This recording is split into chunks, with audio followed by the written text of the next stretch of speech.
Welcome to the Slop Temple. We pray this video helps. You start by verifying essentials.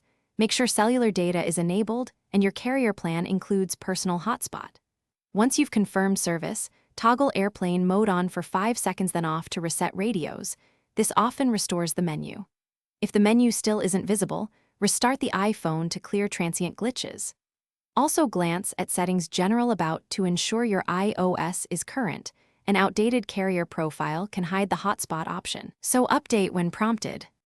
Next, you perform targeted restores that don't erase everything. Reset network settings to rebuild Wi-Fi, Bluetooth, and cellular parameters. Be prepared to re-enter Wi-Fi passwords. Once done, go to Settings General About to trigger and accept any carrier updates, because carrier profiles often enable the personal hotspot feature. If hotspot still hides, ask your carrier for APN values and input them at Settings Cellular Data Network. Incorrect APN prevents Finally, enable the feature directly.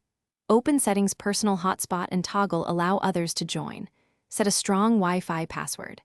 Test by connecting another device over Wi-Fi or by USB tethering. USB removes Wi-Fi/Bluetooth variables and confirms that data is passed through. If it still fails, back up and restore the iPhone as a last software step, or try a different carrier SIM to isolate whether it's device or carrier related. One key tip: call your carrier and confirm hotspot allowance and any provisioning delays. Thanks for watching. Consider subscribing if we helped you.